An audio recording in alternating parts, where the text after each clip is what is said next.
हमारा ना चक्कर आते हैं हमको माला करने से, तो अलग अलग लोगों को अलग अलग अनुभव होते हैं क्योंकि वह रुचि के स्तर पर नहीं है। तो एक बार रुचि के स्तर पर आ जाए तो वयंतु ना वितृप्त्याम उत्तम श्लोका विकर्मे यश्रवांताम रस ज्ञानम स्वादु स्वादु पदे पदे। भागवतम प्रथम स्कंद प्रथम अध्याय श्लोक संख्या 19। भगवान ने बोला स्वादु स्वादु, हर पग पग पर स्वाद आएगा, रेलिशेबल एंड पैलेटेबल, है ना। सो ये हमको याद रहना चाहिए, रेलिशेबल एंड पैलेटेबल। रेलिशेबल और पैलेटेबल में क्या डिफरेंस है? दो स्वाद हैं। एक होता है खाकर के रेलिश कर रहा व्यक्ति,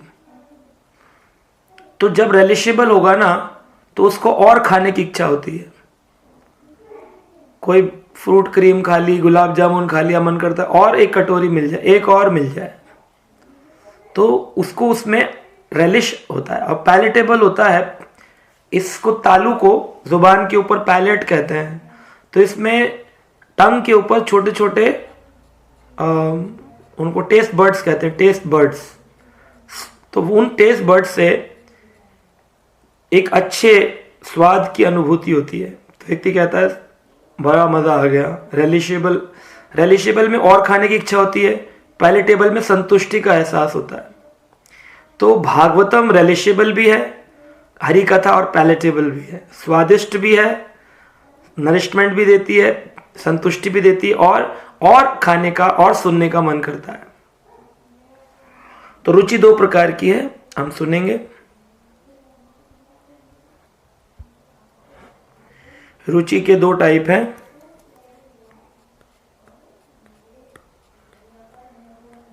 दो प्रकार की है। एक है वस्तु विशिष्ट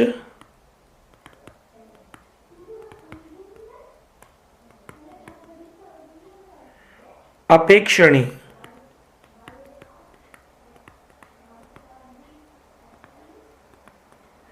और एक है वस्तु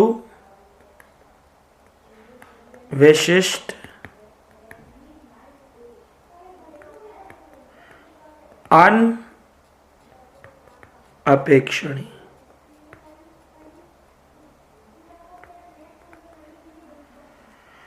तो वस्तु विशिष्ट अपेक्षणी, वस्तु विशिष्ट अनअपेक्षणी।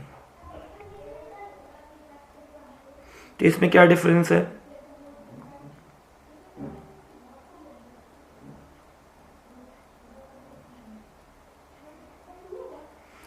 तो जो ये वाली है वस्तु विशिष्ट अपेक्षणी, इसमें क्या होगा कि आनंद तो आता है, रुचि तो उत्पन्न हो गई है, लेकिन रुचि के लिए कैसी रुचि है कि कीर्तन बहुत अच्छा लगता है सुनना, कीर्तन के बिना रह नहीं सकते।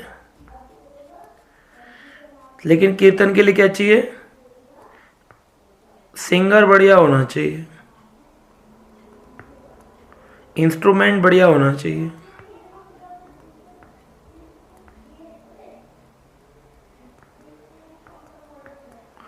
कथा सुनना बहुत अच्छा लगता है, पर स्पीकर बढ़िया होना चाहिए,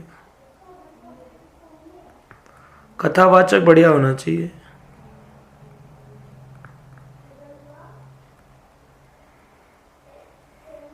दर्शन करना तो बहुत अच्छा लगता है डीटीज के,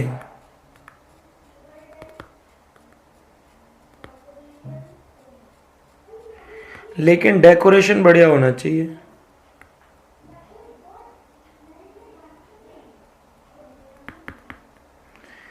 तो इस तरह से वस्तु से जुड़ा हुआ उसका अपेक्षा की जाती है, वस्तु बढ़िया मिले उसको। तो इस तरह से ये रुचि चीजों पर निर्भर करती है।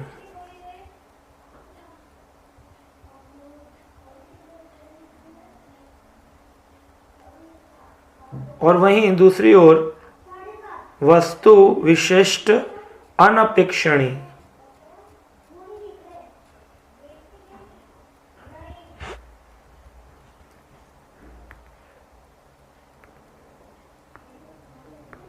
वस्तु विशिष्ट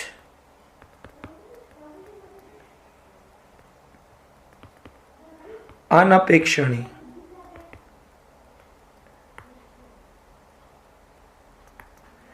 वस्तु विशिष्ट अनपेक्षणीय में क्या होगा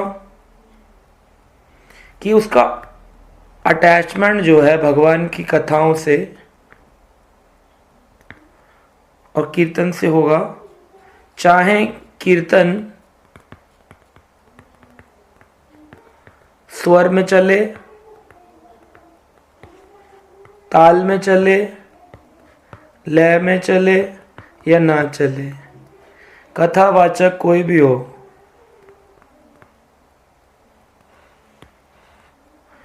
उसको हरि कथा से अटैचमेंट हो गया है।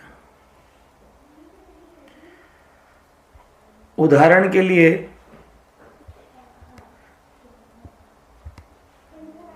जैसे एक भूखा व्यक्ति है, बड़ा दिन से उसने खाया नहीं है, तो भूखा व्यक्ति जो होता है वो ये नहीं देखता खाने का स्वाद कैसा है,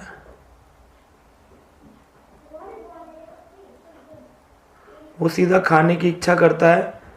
और जब उसे खाना देते हैं तो किसी भी प्रकार का खाना खाने को तैयार होता है। कभी आपने ट्राई करके देखना, एकादशी वाले दिन कुछ मत खाना, पानी भी मत पीना, और अगले दिन द्वादशी पर कड़वा सा पानी और खराब सी सब्जी, ये भी खाने की इच्छा उत्पन्न हो जाती है ना, क्योंकि तब हंगर उस लेवल पर होती है, उसमें व्यक्ति पका हुआ टेस्ट ये सब चीज़ों को ध्यान नहीं रखता। ऐसे ही वस्तु विशिष्ट अनपेक्षण, यानी वस्तु से अनपेक्षा हो चुकी, अपेक्षा नहीं है।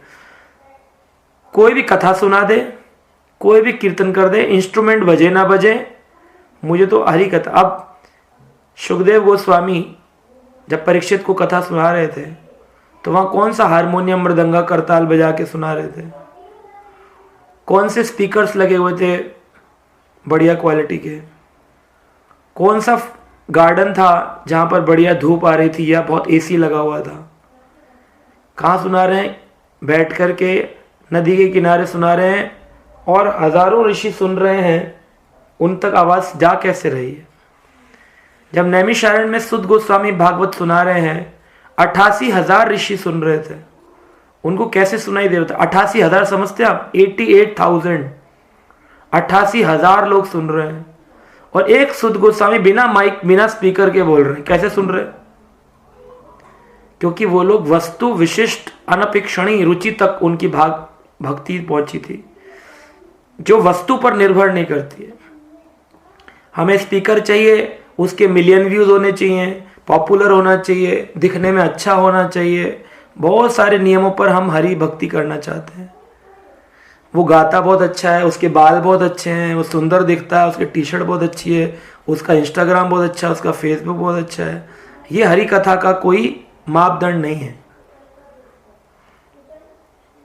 तो इस प्रकार से रुचि तो होती है लोगों की, लेकिन वस्तु विशिष्ट पर अटक जाती है। जब वस्तु विशिष्ट से वस्तु विशिष्ट अनपेक्षणी बनेगी, कि वस्तु पर निर्भर नहीं करती है, तब व्यक्ति की रुचि सच्ची रुचि होती, सत्य रुचि होती है उसकी, है ना। अब लोगों को मायापुर तो अच्छा लगता है, क्यों? वहां पर कीर्तन मेला बहुत अच्छा होता है। कीर्तन मेले में क्या होता है? बोले बड़े बड़े सिंगर आते हैं, फॉरेनर माता जी और प्रभु जी आते हैं, फिर वो डांस करते हैं, वो सुनने में देखने में बड़ा अच्छा लगता है। इतने सारे इंस्ट्रूमेंट बजते हैं, हारमोनियम, मृदंगा, वायलिन। तो उनको कीर्तन अच्छा लगता है या इंस्ट्रूमेंट्स अच्छे लगते हैं या वहाँ का एनवायरनमेंट अच्छा लगता है? क्योंकि कीर्तन तो यहाँ पे भी हो रहा है, हर मंदिर में हो रहा है, सेंटर पे हो रहा है, घर में करताल बजा के भी कीर्तन हो रहा है। जगन्नाथ जी की यात्रा निकल रही है, वो तो गाजियाबाद में भी निकल रही है, दिल्ली में भी निकल रही है, लेकिन जगन्नाथपुरी जा रहे हैं, बोले रथ यात्रा के लिए जा रहे हैं जी। वहां के जगन्नाथ में और यहाँ के जगन्नाथ में क्या भेद? वस्तु विशिष्ट अपेक्षणीय। उनको लगता है वो बड़ा भगवान है, वो जगन्नाथपुरी में गए थे, हम रथ यात्रा का हमने छुआ, हमने ये किया, क्योंकि हम वस्तुओं से जुड़े होते हैं। लेकिन जब तक वस्तु से जुड़े तो भक्ति का स्तर रुचि तक पहुंचने पर भी निचला स्तर होता है। वस्तु छोड़ देने के बाद वस्तु विशिष्ट अनपेक्षणीय हो जाती है। फिर रुचि के बाद आसक्ति का स्तर आता है।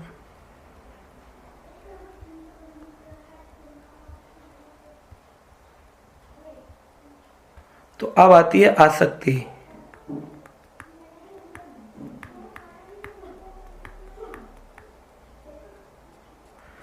आसक्ति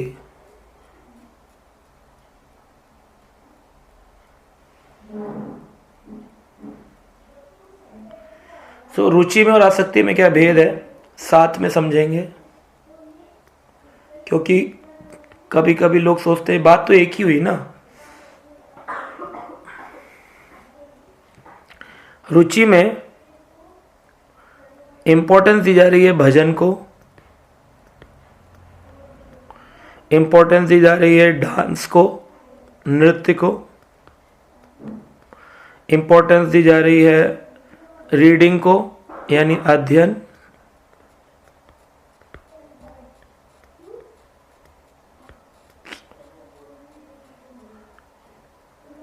वचन यानी कि कथा। आसक्ति में इंपॉर्टेंस दी जा रही है भगवान को।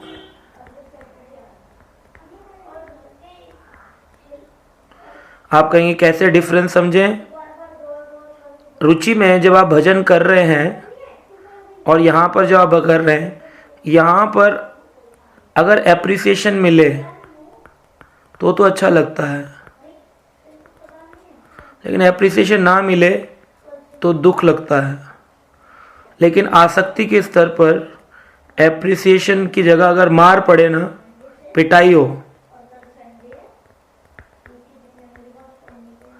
तब भी उसको भगवान से आसक्ति बनी रहती है। जैसे श्रील हरिदास ठाकुर,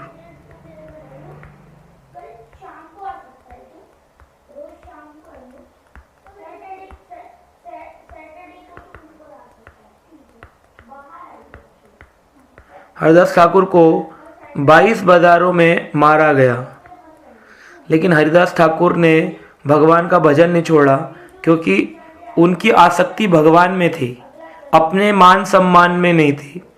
सो when we sing for audience और when we sing for Krishna, that is the difference. When we dance for Krishna, when we dance for, जब हम डांस करते हैं कृष्ण के लिए और जब हम डांस करते हैं पब्लिक के लिए, दोनों में डिफरेंस होता है।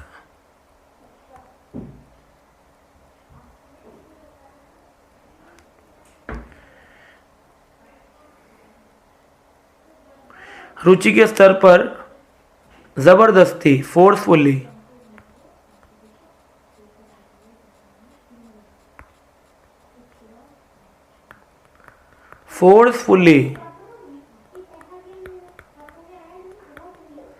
मन को, माइंड को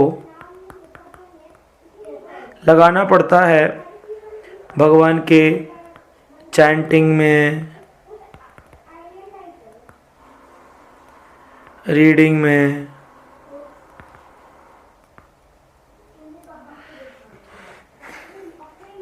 कथा में। और आसक्ति के स्तर पर ऑटोमेटिकली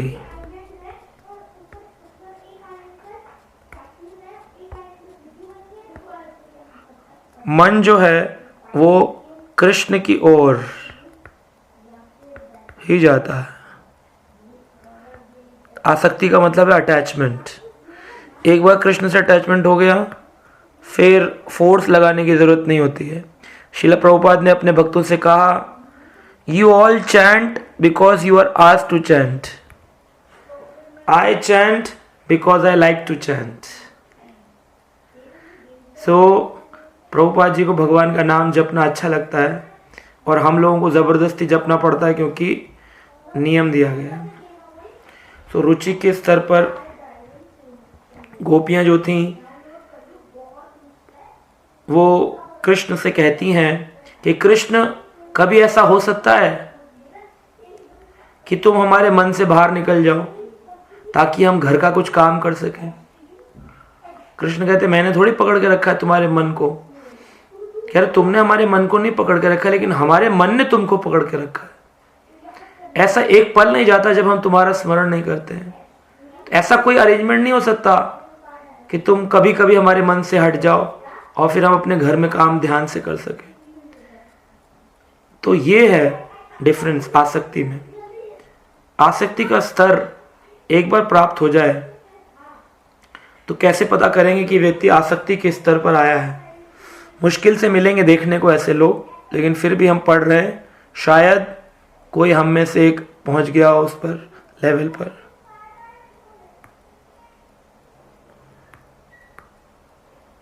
तो आसक्ति के स्तर पर व्यक्ति कैसा होगा? अगर पता चले कि कोई भक्त धाम यात्रा से वापस आया है, वृंदावन से या मायापुर से, तो क्या होगा? जनरली क्या करेंगे? हमारा प्रसाद कहाँ है? ये व्यक्ति नॉर्मल डिवोटी है। आसक्ति के स्तर पर जो होगा वो बोलेगा वहां पर आपने क्या क्या सुना, डिटेल में मुझे बताओ, डिटेल डिस्क्रिप्शन दो। आपने दर्शन किए तो उसमें कैसा अनुभव रहा?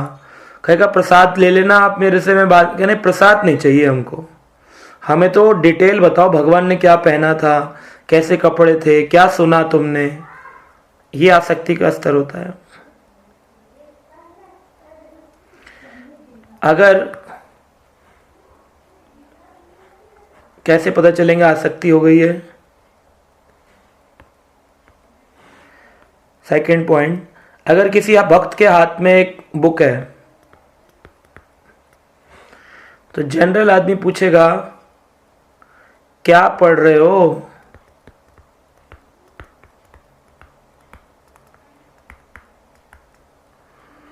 है ना, आप तो महान हो।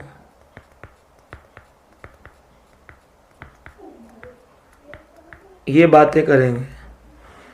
लेकिन जिन्हें आसक्ति का स्तर होगा वो कहेंगे सिट डाउन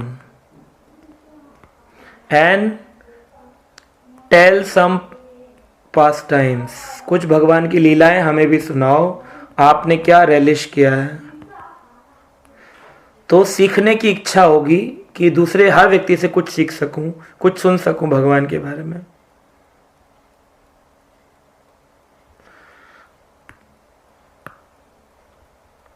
आसक्ति का स्तर पे अगर कोई व्यक्ति होगा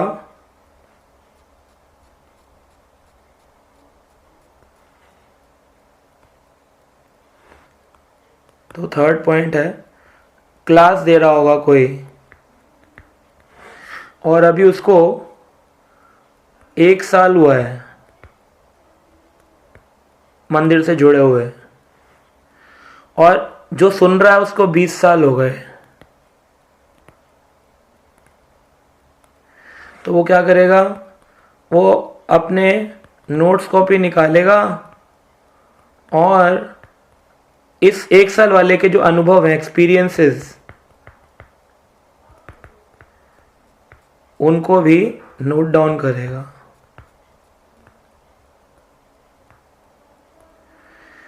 क्योंकि हर आत्मा के अपने कुछ पूर्व जन्मों के एक्सपीरियंस है, तो उसके कब उसने ज्वाइन किया ये इंपॉर्टेंट नहीं, ये इंपॉर्टेंट है कि वो भगवान के बारे में बोल रहा है। जिसको आसक्ति होगी वही ऐसा काम करेगा और हम्बली बैठेगा, अकड़ पे नहीं बैठेगा कि जरा चेक करें इनको कितना आता है। तो ये हम्बल मैनर है।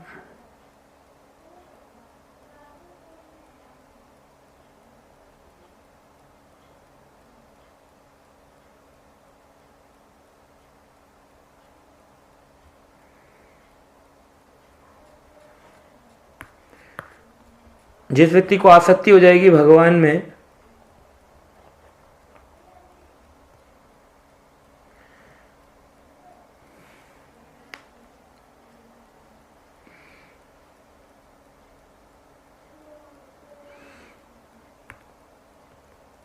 कैसे पता चलेगा इसको आसक्ति हुई है?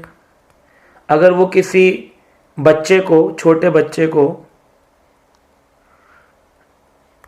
नेकेड देखेगा बेथिंग करते हुए, तो उसके मुख से निकलेगा, ओहो देखो सनत कुमार,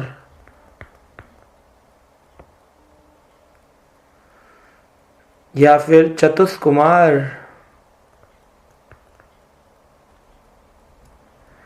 उसको भगवान का स्मरण होगा।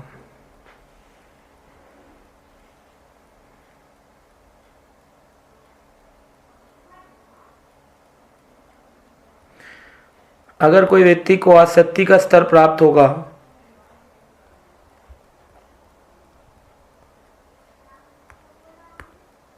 तो उसको नींद नहीं आएगी।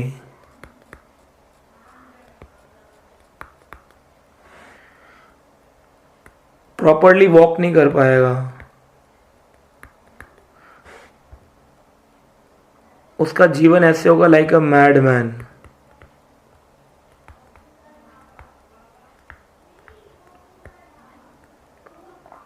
तो उसके जो नेबर्स होंगे या नेबरडिंग डिवोटीज होंगे,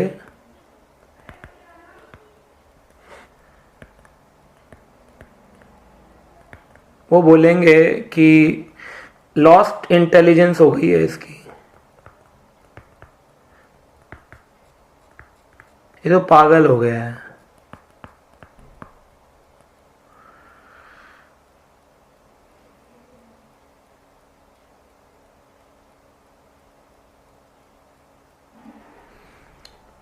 तो जो लोग मीमांसा के फॉलोअर्स होंगे, कर्म मीमांसा एक फिलॉसफी है, उस फिलॉसफी के जो फॉलोअर्स होंगे वो बोलेंगे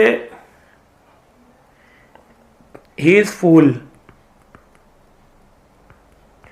जो वेदांतिस्ट होंगे ना, वेद पढ़ते होंगे, वो बोलेंगे ही इज इन इल्यूजन। जो कर्मकांडी होंगे, कर्मकांड यानी जो भी कर्म करेंगे उसमें फल की अभिलाषा के साथ, वो बोलेंगे ही इज मिसगाइडेड। इसको इस्कॉन वालों ने मिसगाइड कर दिया है, पर वो आसक्ति के स्तर पर होगा।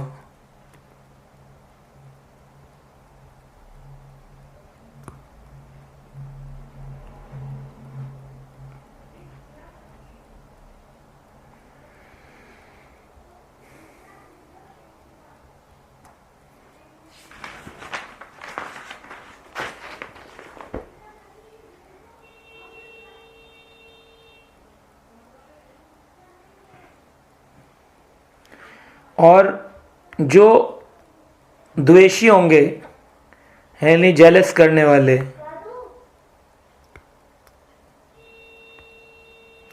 जो जेलस करने वाले होंगे, ऑफेंडर्स होंगे, जो ऑफेंस करते होंगे, वो लोग उस व्यक्ति को बोलेंगे ही इज अ प्रिटेंडर। ये प्रिटेंडर है, खाली दिखावा कर रहा है।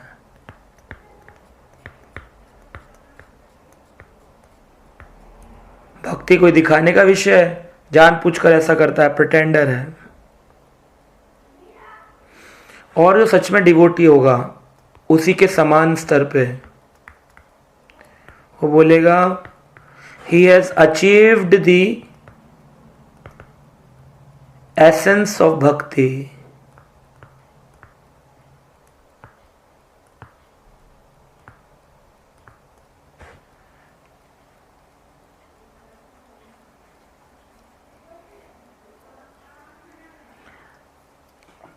लेकिन जो सच में आसक्ति के स्तर पर होगा, उसके किसी के प्रिटेंडर कहने से या किसी के एप्रिसिएशन से, दोनों ही स्थिति में, एप्रिसिएशन या फिर डिसरिस्पेक्ट, उसको कोई फर्क नहीं पड़ता। क्यों? क्योंकि he is in the ocean of bliss. वो अपने आनंद समुद्र में गोते लगा रहा होता, उसको कोई फर्क ही नहीं होता, तुम बोलो अपनी मर्जी से, करो जो कहना कहो। तो वो माइजर बन जाता है, कृपण। माइजर मतलब जिसको लालच होता है, कंजूस होता है। तो ही बिकम माइजर, जिसको कृष्ण और चाहिए और चाहिए और चाहिए, और कृष्ण और कृष्ण और कृष्ण और कृष्ण, वो बस इच्छा करता रहता है और कृष्ण और कृष्ण। वो माइजर बन जाता है, उसका पेट ही नहीं भरता कृष्ण को लेकर के।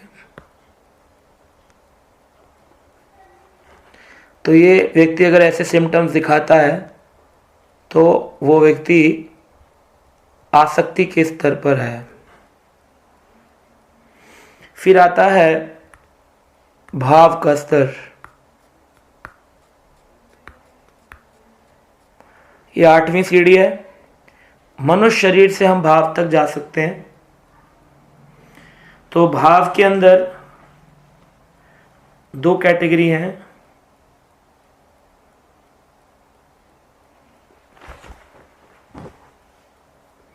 एक है सुदुर्लभ,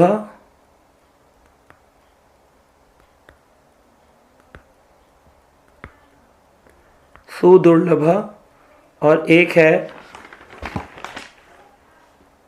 मोक्ष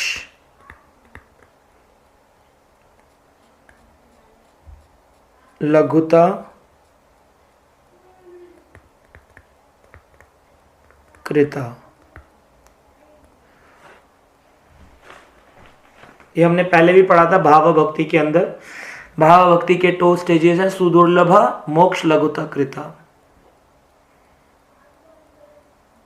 सुदुर्लभ क्या है? एक तो ये किसी को मिलता नहीं है, रेयरली अचीव्ड है।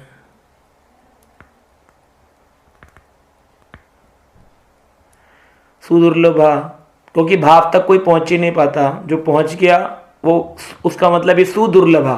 दुर्लभ होती है वस्तु जो कभी कभी मिलती है, रेयरली। सुदुर्लभा में सु लगा यानी कि बहुत ही रेयर, बहुत ही ज्यादा रेयर। तो भाव के स्तर पर डिवोटी मिलेंगे नहीं।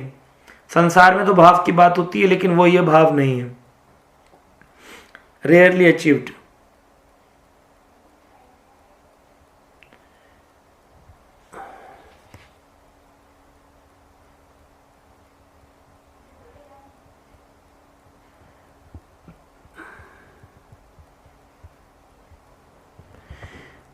दूसरा पॉइंट है सुदुर्लभा का। डिवोटी को कुछ भी अच्छा नहीं लगेगा मटेरियल वर्ल्ड का।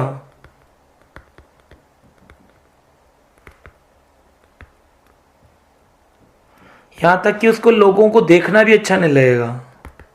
Seeing material people, eating material things, है ना। जैसे मान लो स्विट्जरलैंड घूमने जाना है, तो उसको ये अच्छा नहीं लगेगा कि मुझे कहीं घूमने की इच्छा नहीं है, मैं हमेशा कृष्ण भजन में रहना चाहता हूँ, भक्तों के समाज में रहना चाहता हूँ, मुझे घूमने फिरने की कोई इच्छा नहीं, कोई कामना नहीं है। तो उसके सब भौतिक इच्छाएं समाप्त हो जाती हैं। थर्ड पॉइंट है, जिस व्यक्ति का भाव आ गया है वो व्यक्ति ओनली हैंकरिंग फॉर, हमेशा क्या देखना चाहेगा? Blue colour.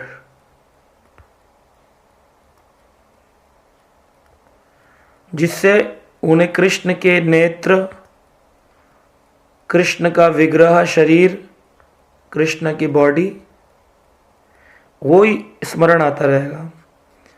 कृष्ण के रोजी लिप्स,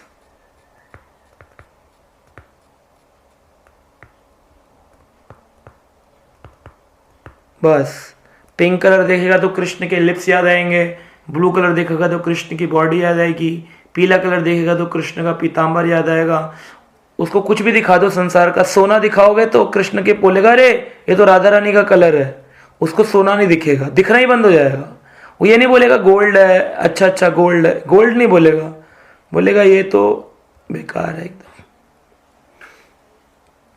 दो डिवोटीज थे, एक हस्बैंड वाइफ थे दोनों, एक का नाम था राका, एक का नाम था बाका। राका बाका जा रहे थे तो शिवजी ने बोला ये दोनों भाव स्तर पर पहुंच गए, अब इनको भौतिक संसार के सोना चांदी से कोई लेना देना नहीं है।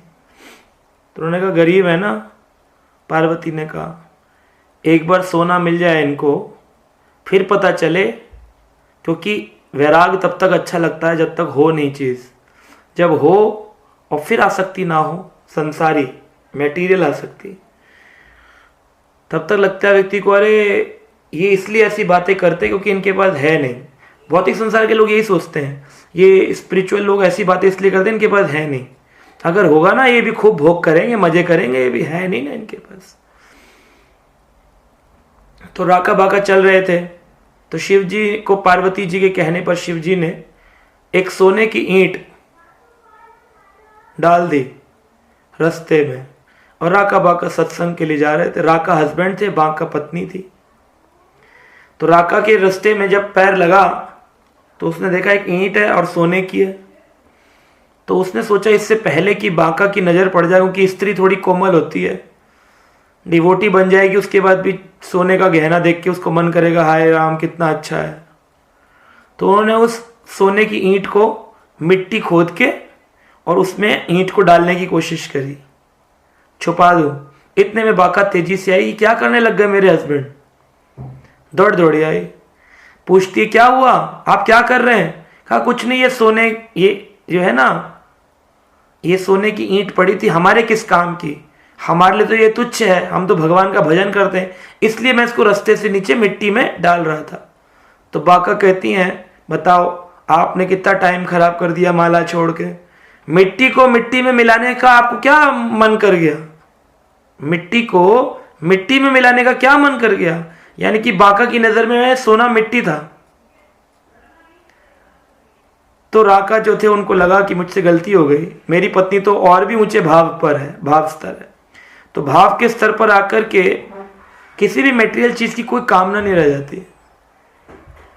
गाड़ी हो मेरे पास भी, एक ऑफिस हो, कई लोग बोलते हैं मंदिर में एक ऑफिस तो होना चाहिए ना, किस लिए? भक्त के पास में क्या गाड़ी नहीं होनी चाहिए? गाड़ी तो होनी चाहिए एक बढ़िया वाली, फिर जाएंगे दूर दूर वृंदावन, और वृंदावन तो बस से भी जा सकते हैं। तो ऐसी इच्छाएं रखना सही मायने में, क्योंकि अनर्थ होते हैं तो व्यक्ति भाव स्तर पर जब पहुंचता है तो कहना नहीं पड़ेगा ना। वो ये कोई इमिटेशन वाली बात नहीं है कि इमिटेशन आपने नाटक करके कुछ दिन का वैराग दिखा दिया। ये वैराग तो अंदर अंतर मन का है, इच्छा ही नहीं उत्पन्न होती है किसी चीज की, सब उदासीनता आ जाती संसार को लेकर, केवल आकर्षण कृष्ण भजन, कृष्ण कथा, कृष्ण भागवत, कृष्ण गीता, कृष्ण प्रसाद, कृष्ण विग्रह, इन्हीं में बस, और कुछ मन ही नहीं करता। बात करने का मन नहीं करेगा। आदमी बोलेगा पता है आपको क्या हो गया है समाज में? अभी अभी अडानी जी ने इंटरव्यू दिया है अपना स्क्रीन पर, और उनकी पर्सनल लाइफ के बारे में इंटरव्यू में बताया गया है। वो बैठा रहेगा चुपचाप, बोलेगा ही नहीं। बोले तुम बताओ तुम्हारा क्या सोच विचार है इस बारे में? हमारी कोई विचार नहीं। क्यों? वो सब बोगस है। अरे ऐसे कैसे बोगस है? अब मटेरियल वर्ल्ड के लोग तो ऐसे रिएक्ट करेंगे, लेकिन इसको केवल अच्छा लगता है कृष्ण के बारे में बोलना। कृष्ण के विग्रह की जो सुगंधी है उसको वही सुगंधी अच्छी लगती है। परफ्यूम, डिओड्रेंट, साबुन, शैम्पू, किसी में उसको सुगंध आती, सब में दुर्गंध आती है मटेरियल की। इसमें सभी वस्तुओं में पशु हिंसा करके डाला गया, कितने पशु मारे गए होंगे तब उनका फैट निकालकर ये क्रीम पाउडर बनाया गया। उसकी इच्छा ही नहीं होती, उसको केवल कृष्ण विग्रह अच्छा लगता है, कृष्ण विग्रह की सुगंध अच्छी लगती है। प्रसाद खाता है तो ये सोचकर नहीं खाता कि ये भोजन बड़ा अच्छा है, लड्डू बड़े अच्छे हैं, हमें तो ये वाले लड्डू अच्छे लगते हैं, हमको तो वो वाली बर्फी अच्छी लगती है। उसके लिए सारा करेले से लेके लड्डू तक सब भगवान का प्रसाद है, कि भगवान के अधरामृत को छू करके आया है। भगवान ने अपने अधरामृत लिप्स का स्पर्श किया है तो कितना सुंदर स्तर है। और सदा उसको भगवान की स्फूर्ति होती है, रियलाइजेशन। जिधर दृष्टि पड़ती है, जिधर जाए दृष्टि वहां होए इष्ट देव स्फूर्ति। जहां भी दृष्टि पड़ती है उसे इष्ट देव की स्फूर्ति होती है। हर जगह भगवान दिखते हैं, हर जगह भगवान का अनुभव। तो ये है व्यक्ति का सुदुर्लभ भाव। फिर है मोक्ष लघुता कृत। मोक्ष लघुता कृत में अगर मोक्ष लघुता कृत तक कोई पहुंच गया तो लेश मात्र भी अगर कृष्ण से उसकी रति हो गई, अटैचमेंट हो गया, तो उसे धर्म भी अच्छा नहीं लगता। धर्म भी अच्छा नहीं लगता। आप सोचते होंगे ना अधार्मिक तो व्यक्ति होगा ना, उसे धर्म भी अच्छा नहीं लगता। रामचंद्र जी के झंडे लगाना उसको अच्छा नहीं लगता। गायत्री मंत्र बोलना, गंगा स्नान करना, यमुना स्नान, कुंभ मेले, है ना, तीर्थाटन, ये सब उसके लिए एकदम नेग्लिजेंस हो जाती है। उसको ना धन अच्छा लगता है, धर्म अर्थ काम मोक्ष ये सब उसके लिए नलीफाई हो जाती हैं चीजें। ना उसको अर्थ चाहिए, ना धर्म चाहिए, है ना। शारीरिक रिलीजन जो है, सो कॉल्ड रिलीजन, शरीर के स्तर पर धर्म अर्थ काम मोक्ष की इच्छा भी समाप्त हो जाती है। मुझे कोई मुक्ति नहीं चाहिए, मुझे केवल भगवान कृष्ण चाहिए और कुछ नहीं चाहिए। इस संसार में रखे, नरक में ले जाएं, कहीं पर भी ले जाएं, आई एम वेरी हैप्पी। ना धनम ना जनम ना सुंदरिम, सबको ना ना ना ना ना ना धनम ना जनम ना सुंदरिम कवितांबा जगदीश कामय। मेरी कोई कामना नहीं है जगदीश। मम जन्मनि जन्मनीश्वरे भवतात् भक्तिर्हेतु की त्वयि। मुझे तो आपकी अहेतु की भक्ति चाहिए। यही तो हमारा विषय है, यहीं से तो शुरू किया था, भक्ति अहेतु की है। तो भगवान आपकी अहेतु की भक्ति चाहिए। जन्म हो कोई प्रॉब्लम नहीं, माँ की गर्भ में आना पड़े कोई प्रॉब्लम नहीं है। हम सारी प्रॉब्लम झेलने को तैयार है, लेकिन क्या मिल जाए? अहेतु की भक्ति प्राप्त हो मुझे, बिना किसी हेतु के। मैं भगवान के मंदिर में किसी हेतु से न जाऊं, हेतु समाप्त हो जाए मेरे जीवन का। आप देखो माधवेंद्रपुरी हमारे महान आचार्य हुए, जो गौड़ीय वैष्णव समाज में पहले माधवाचार्य आए। माधवाचार्य ने सिद्धांत दिया द्वैतवाद, हम और भगवान अलग अलग है। उसी द्वैतवाद सिद्धांत से हमारी परंपरा चल रही थी।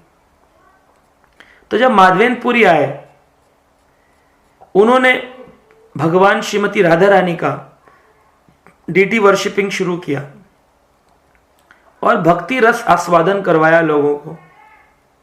वह माधवेंद्रपुरी भक्ति के मोक्ष लघुताकृत भाव पर थे और उनको एक जगह लिखते हैं, वो गीता में भी दिया गया, भगवत गीता में प्रभुपाद जी ने तात्पर्य में लिखा एक जगह कि हे यमुना मैया, हे गंगा मैया, हे गायत्री, हे तीर्थ, हे धाम, मुझे अब किसी भी चीज की कोई अभिलाषा नहीं बची है। सब इच्छाएं समाप्त हो गई है मेरी। मेरा मन अब ना ही तो ये करता है कि मैं शुद्ध ब्राह्मण बन जाऊं, गायत्री जाप करूं। मेरा मन ना ही कोई यमुना स्नान, गंगा स्नान, तीर्थ भ्रमण करना, कोई इच्छा नहीं है। क्योंकि कृष्ण केवल आपकी कामना में, संसार की किसी और वस्तु की कोई कामना नहीं है। सब चीजें तुच्छ हैं। ऐसा स्तर मोक्ष लघुताकृत का स्तर है। फिर उसे ना परिवार, ना संसार, इज्जत, बेइज्जती, व्यवहार, इतना तो करना ही पड़ता है, व्यवहार तो करना, उसे कोई इच्छा नहीं है। सब तुच्छ। तो संसार में तो रुचि की आसक्ति के स्तर पे लोग पागल कहने लगते हैं, भाव के स्तर पर तो व्यक्ति किसी के लायक ही नहीं रहता। जड़ भरत महाराज, आप कथा सुनते हैं, ऋषभदेव भगवान के पुत्र थे भरत महाराज। 100 पुत्रों में सबसे वरिष्ठ पुत्र थे। 50 साल की आयु में सब कुछ त्याग के नेपाल गंडकी नदी चले गए। हिरणी का बच्चा गिरा, उनको हिरणी के बच्चे से आसक्ति हो गई और ऐसी आसक्ति हो गई कि हर पल उसी का स्मरण करते थे। और उसके पैर में चोट लग जाती थी तो उसी का स्मरण कर रहे हैं हर पल। तो उनको कुछ और अच्छा ही नहीं लगता था, बस भगवान का भजन भी करते थे और हिरण से भी आसक्ति थी। हिरण से ऐसी आसक्ति हो गई उनको कि जब उनके अंतिम प्राण निकल रहे थे तो वो हिरण को पुकार रहे थे, तो उनका अगला जन्म हिरण के रूप में हुआ। तो वो रहा करते थे जिस आश्रम पे, उसका नाम था पुलह ऋषि आश्रम। तो पुलह ऋषि आश्रम पे वो आए और आकर के पुलह ऋषि आश्रम पर हिरण के रूप में रहते थे। वहां कई साधु रहने लग गए थे। तो पुलह ऋषि आश्रम पर कथा सुनने की कोशिश करते थे, लेकिन धक्के मार दिए जाते थे उनको। तो कथा सुनने नहीं देता था कोई उनको, क्योंकि पशु को कौन घुसने देगा।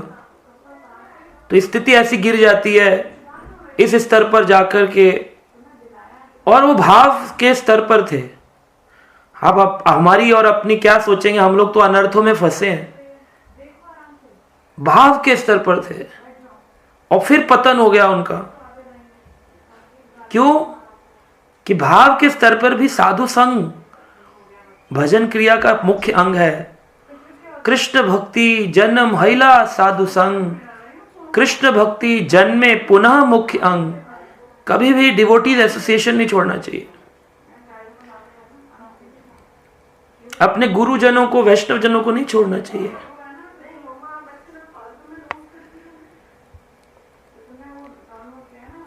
तो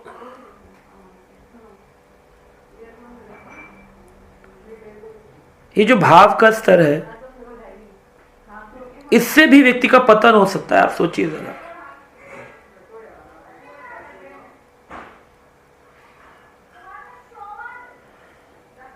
जब व्यक्ति को कोई कामना नहीं है तब भी व्यक्ति का पतन हो सकता है। और फिर अंतिम स्तर प्रेम का स्तर है। किसी भी स्तर पर भजन क्रिया यह बंद नहीं होती है। एसोसिएशन ऑफ डिवोटीज खत्म नहीं होना चाहिए कभी भी। जब व्यक्ति ने अपने आप को अकेले रखना शुरू कर दिया, उस व्यक्ति का पतन निश्चित है। और प्रेम का स्तर सबसे ऊंचा स्तर है, जिसमें 5 प्रकार के रस उत्पन्न होते हैं। तो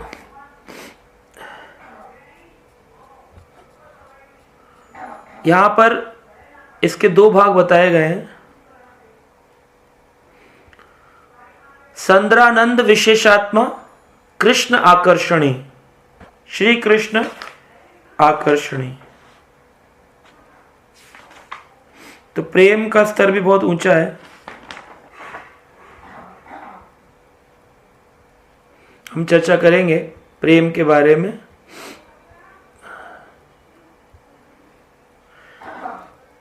प्रेम के बाद भी स्तर आते हैं।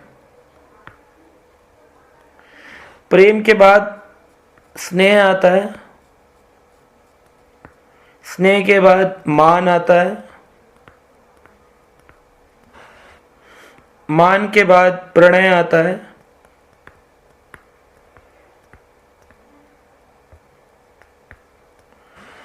प्रणय के बाद राग आता है, राग के बाद अनुराग आता है, अनुराग के बाद महाभाव आता है।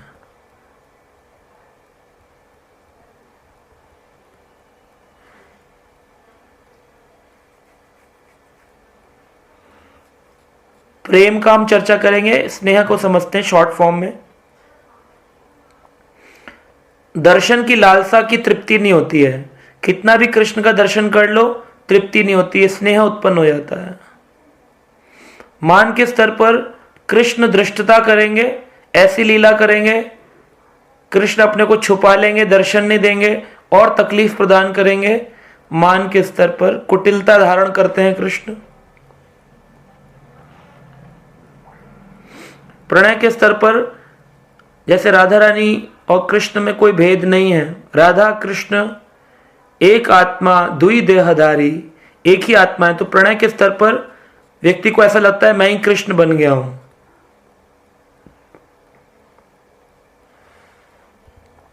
राग के स्तर में उसको सुख में दुख लगता है और दुख में सुख लगता है।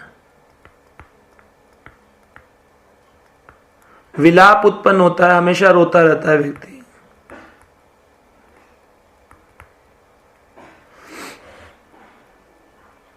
अनुराग में उसको क्या हो जाएगा कि कृष्ण रोज नए लगेंगे उसको। Krishna is very new every day, ever fresh.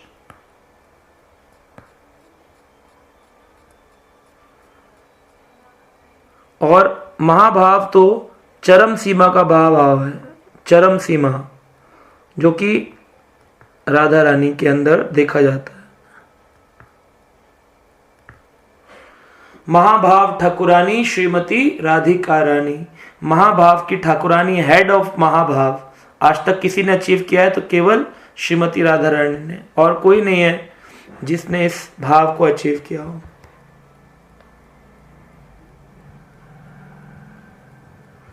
Radha Rani का महाभाव ऐसा है कि कृष्ण से एक पल के लिए भी दूर नहीं रह सकती हैं। फिर भी 100 वर्षों के लिए भगवान ने उनको अलग रखा अपने से, पर उन्होंने कृष्ण का विस्मरण नहीं किया। ऐसा नहीं हुआ कि कृष्ण को भूल गई हूं। जब भी कृष्ण को देखती हैं राधा रानी गोवर्धन पे बांसुरी बजा रहे, कह रहे ये तो वही व्यक्ति है, देखो कितना अच्छा व्यक्ति है, काश ये हमें मिल जाए।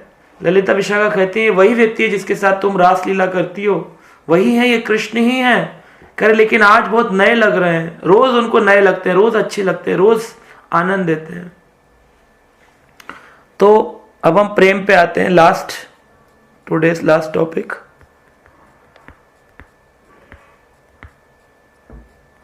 प्रेम के 2 भाग हैं, सद्रानंद, संद्रानंद और श्री कृष्ण आकर्षणी।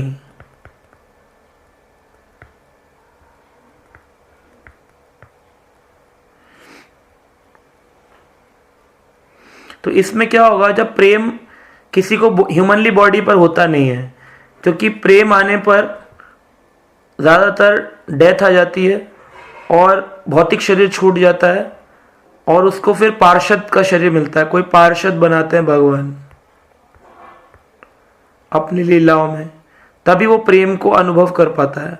इस मटेरियल बॉडी से प्रेम तक नहीं जा सकते, भाव के टॉप स्तर तक जा सकते हैं पर प्रेम तक नहीं जा पाते हैं। प्रेम आने पर नया शरीर मिलता है, दिव्य शरीर मिलता है और फिर कृष्ण की लीलाओं में आते हैं। प्रेम के स्तर पर मटेरियली कोई संबंध नहीं होता, कोई पारिवारिक संबंध नहीं एग्जिस्ट करता, सब खत्म हो जाता है। जैसे श्रीमती राधा रानी का विवाह अभिमन्यु के साथ हुआ, जो भगवान विष्णु के अवतार हैं, परंतु उन्होंने एक भी दिन, एक भी पल अपने पति के साथ नहीं गुजारा। Material bindings, relative bindings automatically खत्म हो जाती हैं। कृष्ण प्रेम इतना जागृत होता है। सदरानंद का मतलब है घनीभूत आनंद। जो आनंद है वो पूरा घनीभूत हो जाता है, घनीभूत आनंद प्राप्त होता है।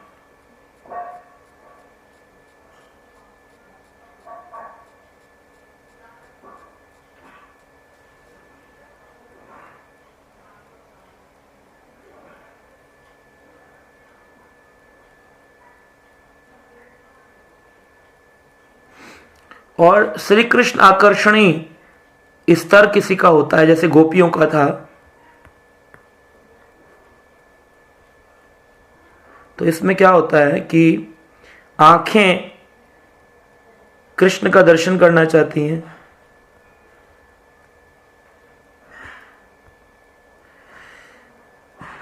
नाक कृष्ण की सुगंध सूंघना चाहती हैं, कान कृष्ण की आवाज सुनना चाहते हैं, स्किन कृष्ण का स्पर्श चाहती है, टंग कृष्ण का उच्छिष्ट खाना चाहती है, हमारी जिह्वा। जैसे कि रेगिस्तान में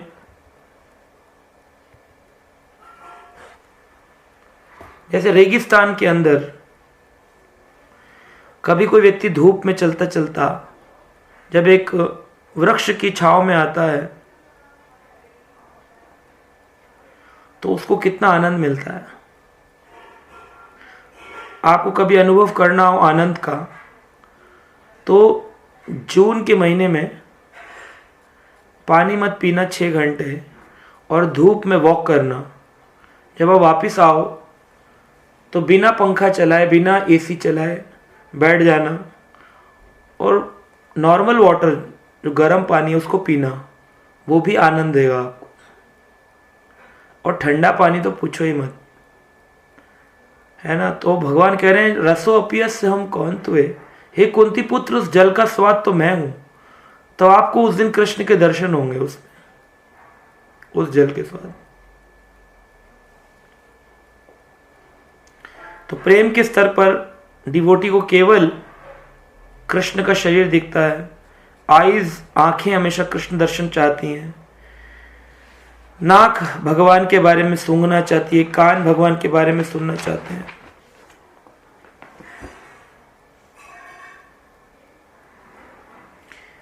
भक्त चतक चिड़िया के जैसा हो जाता है। चतक चिड़िया होती है जो कि केवल रेन वाटर, बारिश के पानी को पीती है। चातक चिड़िया बोलते हैं। एक चातक चिड़िया थी, उसको एक शिकारी ने तीर मार दिया। अब पेड़ पर बैठी चातक चिड़िया और शिकारी के तीर को उसके पेट में घुसाया हुआ है और चातक नीचे गिर रही है। चातक चिड़िया का प्रण है जब भी पिएगी, पूरे साल कुछ पानी नहीं पीती है, और बारिश में जब बारिश आती, रेन, उसका जो पहला बूंद पानी में गिरता है वो चातक की प्यास बुझाता है। ये चातक के बारे में पढ़िएगा। एक बर्ड है, ओनली एंड ओनली जब भी पिएगी केवल बारिश की पहली बूंद, उसका पूरे साल का पानी होता है। किसी जगह मुंह नहीं मारती है।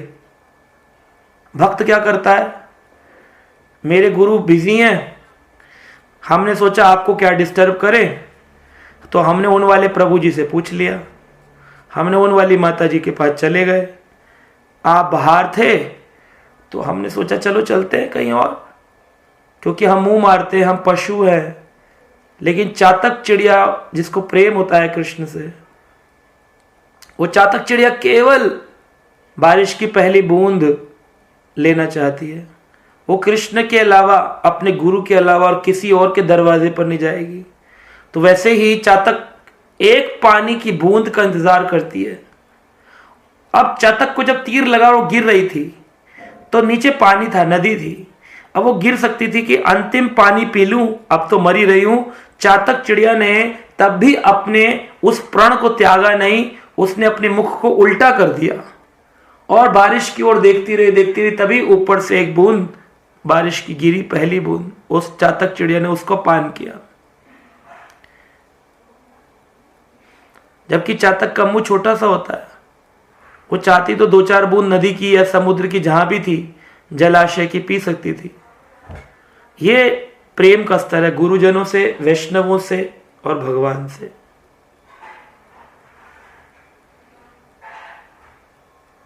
तो जब धीरे धीरे भक्त में ये गुण डेवलप होगा तो भगवान उसको एक गुण डेवलप कराएंगे, करुणा का गुण।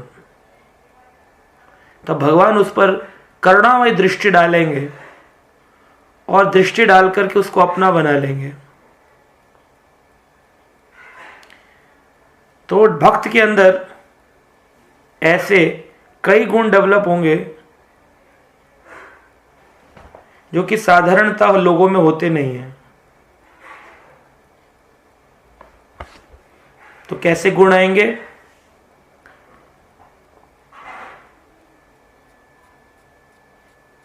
ऐसे भक्त को देखकर कृष्ण में कुछ अद्भुत गुण उत्पन्न होंगे। कृष्ण के अंदर गुण आएंगे, भक्त में तो आएंगे ही आएंगे, कृष्ण में अद्भुत गुण आएंगे। जैसे रोना, ऐसे भक्त को देखकर कृष्ण रोएंगे। रामचंद्र भगवान अपनी मां कौशल्या को देख करके रो रहे हैं। यशोदा जी की डिवोशन को देखकर, उनकी भक्ति को देखकर भगवान कृष्ण दामोदर लीला में रो रहे हैं। जबकि कृष्ण तो कैसे हैं? प्रसन्न वदनम, हमेशा प्रसन्नचित है। स्वाभाविक उनका नेचर है ऑलवेज हैप्पी, सच्चित आनंद।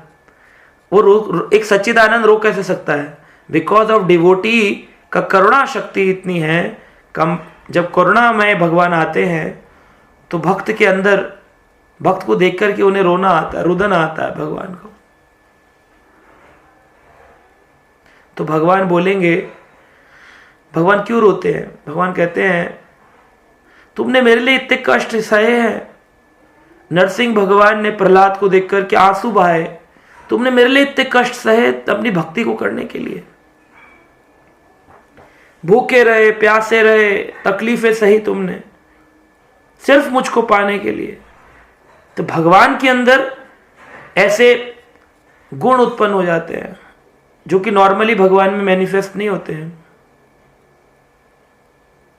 तुमने इतना कुछ किया है, मैं तुम्हें बदले में क्या दे सकता हूं? अगर मैं तुम्हें आज ब्रह्मांड भी दे दूं तो हे भक्त, तुम्हारे लिए वो बहुत छोटा होगा। तो भगवान कहते मेरे पास वापस देने के लिए कुछ भी नहीं है।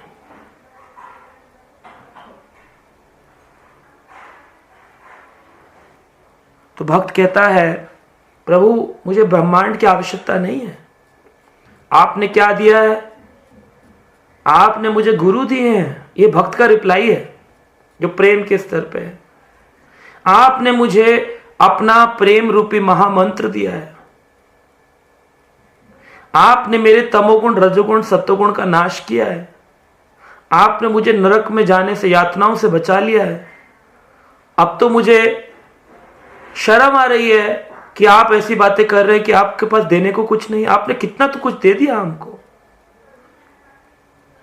तो कृष्ण प्रसन्न हो जाते हैं। और फिर जैसे ही भक्त ये बातें करता है, भगवान उसका अंतिम इम्तिहान लेते हैं। फिर उसके सामने श्रीमती राधा रानी प्रकट होती है।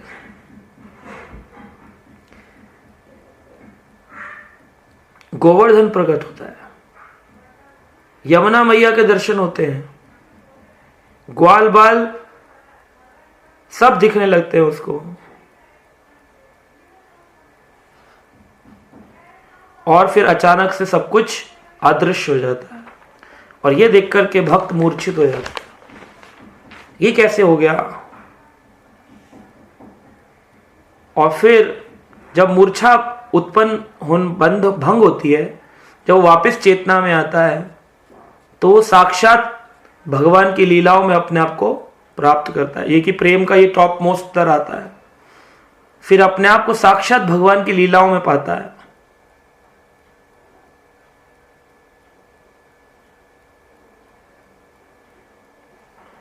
तो दूसरा व्यक्ति बोलता है, तुम्हें मालूम है तुम साक्षात भगवान से मिले हो। जो अभी खड़े थे, जो लीला देखे, साक्षात भगवान थे। और फिर ये बात सोच करके रुदन चालू करता है कि पुनः भगवान कब मिलेंगे। जैसे नारद जी जब जा रहे थे तो भगवान का साक्षात दर्शन हुआ। भागवतम में आता है, प्रथम स्कंद में 5वें-6ठे अध्याय में। और फिर भगवान अदृश्य हो जाते हैं, डिसअपियर हो जाते हैं। तो भगवान के प्रकट होने पर अमृत लगता है और भगवान के चले जाने पर पॉइजन जैसा, जहर जैसा जीवन दिखता है कि what is this life, where is Krishna, Krishna कहां चले गए हो। पॉइजनस लगता है उसको जीवन। ऐसे उदाहरण हैं बिल्लवा मंगल ठाकुर। अपने जीवन काल में उन्होंने इतने कष्ट, इतने दुख सहे, अपनी आंखों को खुद अपने स्वयं उन्होंने फोड़ दिया था कि ये नेत्र संसार में इतनी आसक्ति उत्पन्न करते हैं, ये नेत्र ही फोड़ देंगे। और भगवान कृष्ण उनसे मिलने आते थे तो लोगों को लगता था ये तो पगला है, पड़ा हुआ है, नेत्रहीन है, लेकिन भगवान आते थे और वो आनंद का अनुभूति करते थे। तो कोई व्यक्ति इसको जान नहीं सकता कि प्रेम का स्तर क्या है। इसलिए चैतन्य महाप्रभु स्वयं श्रीमती राधा रानी के उस महाभाव को लेकर लोगों को शिक्षा देने आते हैं कि प्रेम होता क्या है। तो महाप्रभु रात्रि काल में अपने गंभीरा में, जगन्नाथपुरी में, उस कक्ष के अंदर अपने चेहरे को घर्षण करते थे, दीवारों से खून निकलता था। सुबह ये क्या हो गया, रात में इतना प्रेम, टॉप मोस्ट सीमा मिलने की कि कब मैं कृष्ण से मिलूंगा। तो गोविंदा स्वरूप दामोदर ताला लगा के उनको सला के जाते थे, फिर भी वो रगड़ रगड़ के दीवारों से अपने शरीर में खून निकाल देते थे महाप्रभु। तो दिखा रहे एक डिवोटी को कैसा प्रेम का कैसा चलता है, तांडव होता है उसके हृदय में, क्योंकि वो फिर वो किसी की नहीं सुनता, कुछ समझ नहीं आता उसको। कृष्ण प्रेम, तब उसको सिद्ध शरीर प्राप्त होता है और वो गोलोक वृंदावन धाम में भगवान के साथ वास करता है। तो मैंने संक्षिप्त रूप में आप लोगों को ये बताया है। वैसे तो इसको एक्सपीरियंस करना, बोलना, समझना हमारी इस छोटी बुद्धि से, आपकी नहीं, मेरी अपनी खुद की छोटी बुद्धि से परे है, परंतु फिर भी हमने थियोरेटिकली इस चीज को समझने की कोशिश की है। शांति का संचार करना चाहते हैं तो देर किस बात की, जुड़िए हमारे YouTube चैनल कृष्णा टीवी से, जहां आपको मिलेंगे भक्तिमय वीडियोस, प्रेरणादायक भागवत कथाएं और अनमोल आध्यात्मिक ज्ञान। तो अभी सब्सक्राइब करें और हमें फॉलो करें एवं अपने प्रियजनों के साथ ये दिव्य यात्रा साझा करें और आध्यात्मिकता की ओर कदम बढ़ाएं। हरे कृष्णा।